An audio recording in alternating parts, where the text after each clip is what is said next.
अपने ऑफिस का काम बेमन से निपटाता रहा। कुछ देर के बाद लंच हो गया था।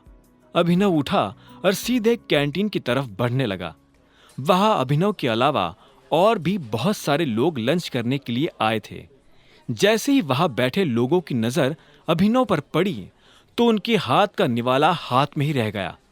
वो सब बस अभिनव को देख रहे थे। अभिनव ने उनमें से एक को भी पलट कर नहीं देखा और अपना लंच लेने के लिए काउंटर पर चला गया। यही है वो आदमी जो आज भी काम पर लेट आया था। और तुम्हें पता है, ये ऑफिस में असिस्टेंट की नौकरी करता है। ये तो जेनी ने इस बारे में अकरम सर को कुछ नहीं बताया, वरना इस आदमी की जॉब चली जाती। अभिनव ने उसे फिर से कोई जवाब नहीं दिया। वो मन ही मन हंस रहा था। उसने बस अपना खाना लिया और टेबल पर जाकर बैठ गया। वो किसी से बात नहीं करना चाहता था, लेकिन एक आदमी जो उससे थोड़ी दूरी पर बैठा था, उसने कहा, मुझे तो विश्वास नहीं हो रहा यार कि जेनी ने ऐसा कुछ नहीं किया। जब मैं 2 मिनट लेट हुआ था तो जेनी ने मुझे सीधा फायर करने की धमकी दी थी, लेकिन ये आदमी पूरे 2 घंटे लेट आया और जेनी ने इसे कुछ नहीं कहा। हो सकता है कि इसके मैनेजर को इस बारे में अभी तक कुछ पता नहीं चला है, लेकिन ये बात मैनेजर से ज्यादा टाइम तक छुपी नहीं रहने वाली है। आज नहीं तो कल वो इस लड़के के खिलाफ एक्शन जरूर लेगा, एक दूसरे लड़के ने कहा। तभी अभिनव से एक लड़की ने पूछा, तुम यहाँ पर ऑफिस असिस्टेंट का काम करते हो? अभिनव इस आवाज को सुनते ही पहचान गया था कि ये किसकी आवाज है। ये उसके कॉलेज की साथी कामिनी की आवाज थी। कामिनी भी यही नौकरी करती थी। कामिनी अभिनव के सामने आकर बैठी और बोली, अगर तुम इतनी छोटी सी नौकरी करते हो तो उस दिन तुमने रियूनियन पार्टी में इतना मोटा बिल कैसे चुकाया था? अभिनव ने उसकी बात के जवाब में कहा, अगर तुम भी अपने अगले वर्ल्ड टूर के लिए जाने वाली थी तो फिर यहां नौकरी क्यों कर रही हो? अभिनव के मुंह से ये बात सुन कामिनी एक पल के लिए जम गई थी। उसका मुंह सूखने लगा था। जब उससे अभिनव को देने के लिए कोई जवाब नहीं सूझा तो उसने कहा, फिर भी मैं कम से कम तुमसे तो बेटर पोजीशन पर ही हूं। यह सुनकर अभिनव को हंसी आ गई। उसने खीरे का एक टुकड़ा उठाया और चबाते हुए बोला, तो इसका मतलब तुम इस दिन झूठ बोल रही थी? तुम क्या मुझे ताना मारने का मौका ढूंढ रहे थे? एक बात बताओ, यहाँ बैठे सब लोग तुम्हारे बारे में बात करना पसंद करते हैं, लेकिन तुमसे कोई बात करना पसंद नहीं करता। कम से कम मैं तुम्हारे साथ बैठकर खाना तो खा रही हूँ, फिर भी तुम मुझसे इस तरह से बात कर रहे हो। अभिनव ने उसकी इस बात का कोई जवाब नहीं दिया। वो कामिनी को इग्नोर कर चुपचाप अपना खाना खा रहा था। ये देख कामिनी झल्लाई और गुस्से में बोली, ये एटीट्यूड तुम्हें बहुत भारी पड़ेगा अभिनव, बहुत भारी पड़ेगा। इसके बाद कामिनी ने अपनी थाली उठाई और खाना खाने के लिए दूसरी जगह जाकर बैठ गई। अभिनव को कामिनी के जाने से कोई फर्क नहीं पड़ा। वो फिर से अपने ऑफिस आया और उसने बाकी का काम खत्म करना शुरू कर दिया। तभी अभिनव के फोन पर मैसेज आया। ये मैसेज अलायना का था। उसने अभिनव को लेकर आने वाली गाड़ी की डिटेल्स भेजी थी, जो ऑफिस के गेट पर अभिनव का इंतजार कर रही थी। जैसे ही अभिनव लिफ्ट से निकलकर ऑफिस के दरवाजे से बाहर आया तो उसने देखा कि दरवाजे पर एक महंगी सी गाड़ी खड़ी थी। गाड़ी का ड्राइवर गाड़ी के बाहर खड़ा था। अभिनव को आते देख उसने तुरंत गाड़ी का दरवाजा खोला और अभिनव से कहा, अभिनव सर चले। पीछे से आ रही कामिनी ने जब यह सब देखा तो उसके होश उड़ गए। एक ड्राइवर इतनी महंगी सी गाड़ी का दरवाजा खोलकर खड़ा था, वो भी अभिनव के लिए। ये बात कामिनी को हजम नहीं हो रही थी। उसे अभिनव पर शक होने लगा था। इधर अभिनव गाड़ी में बैठ गया। अचानक से उसकी नजर कामिनी के चेहरे पर पड़ी। उसका मुंह खुला का खुला था और वो बस अभिनव को देखती जा रही थी। इतने में ड्राइवर ने अभिनव से पूछा, सर म्यूजिक ऑन कर सकता हूं? अभिनव ने हाँ में सिर हिलाया और बोला, लेकिन हम लोग जा कहाँ रहे हैं? अलायनास पैराडाइज, ड्राइवर ने कहा। यह नाम सुनते ही अभिनव के चेहरे पर मुस्कान आ गई। उधर कामिनी ने जब अभिनव को उस गाड़ी में जाता देखा तो उसका ब्लड प्रेशर बढ़ गया था। अब आगे क्या होने वाला था?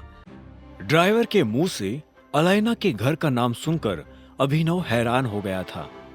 उसे अलायना के घर पहुंचने से पहले ही यह एहसास होना शुरू हो गया था कि वो सच में किसी पैराडाइज में दाखिल होने वाला है। कुछ देर के बाद जब अभिनव की गाड़ी अलायना के घर के आसपास के हिस्से में दाखिल हुई तो अभिनव की नजर सड़क के दाएं बाएं बनी उन ऊंची इमारतों पर पड़ी। कुछ देर चलने के बाद अभिनव एक बड़ी सी बिल्डिंग को अपनी आंखों से देख रहा था। वो किसी का घर था, अनन्या सिंह का घर। उसके आगे झोपड़ी भी नहीं था। अभिनव ने देखा कि उस घर पर अलायनास पैराडाइज लिखा हुआ था।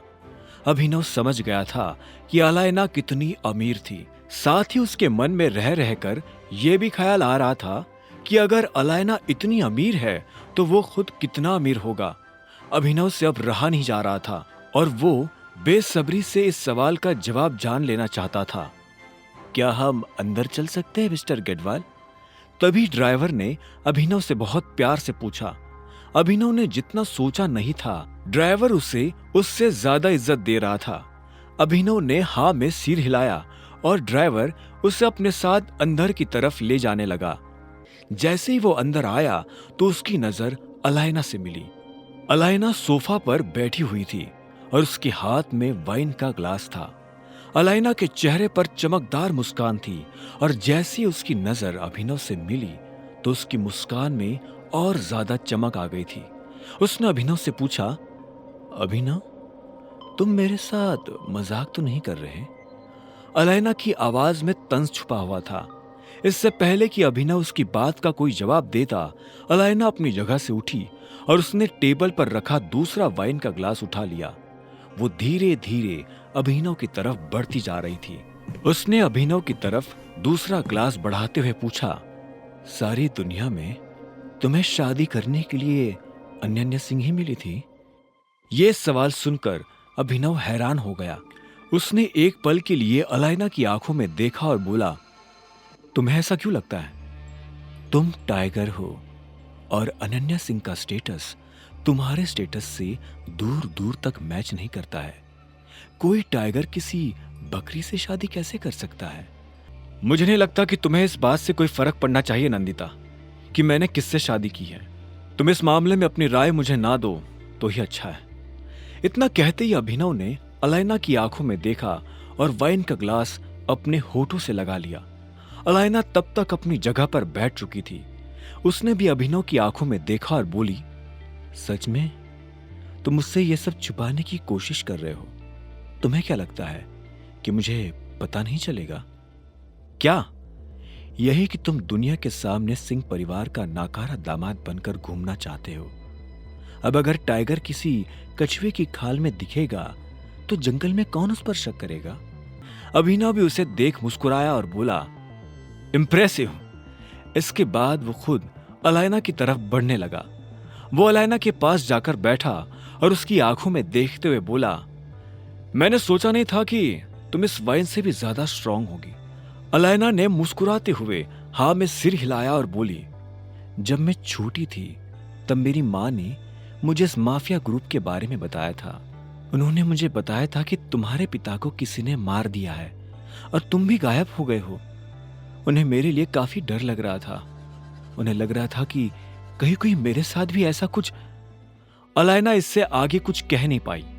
उसकी बात सुनकर अभिनव को ऐसा लगा जैसे किसी ने उसके दिल में छुरा घोंप दिया हो। वो अलायना की आंखों में देख रहा था। वो देख पा रहा था कि अलायना को इस बात का कोई अंदाजा नहीं है कि अभिनव के पिता को किसने मारा था। इतने में अलायना ने पूछा, एक बात मुझे सच सच बताओ अभिनव, तुम अनन्या सिंह के साथ क्यों हो? क्या तुम उससे प्यार करते हो? अभिनव ने इस सवाल के जवाब में पहले अपना ग्लास ध्यान से टेबल पर रखा और फिर कहा, मुझे नहीं लगता कि आज के बाद हमें इस तरह से मिलना चाहिए। यह हम दोनों को जोखिम में डाल सकता है। रहा सवाल अनन्या के साथ रहने का, तो इसका जवाब तुम खुद दे चुकी हो।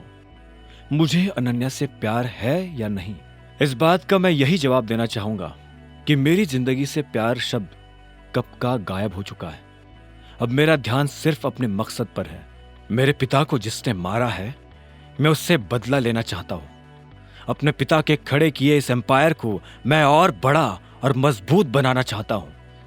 आगे की कहानी जानने के लिए देखें अगला एपिसोड सिर्फ पॉकेट एफएम के यूट्यूब चैनल पर, और द रिटर्न ऑफ टाइगर के सारे एपिसोड्स को सुनने के लिए डिस्क्रिप्शन में दी लिंक से डाउनलोड करें पॉकेट एफएम ऐप।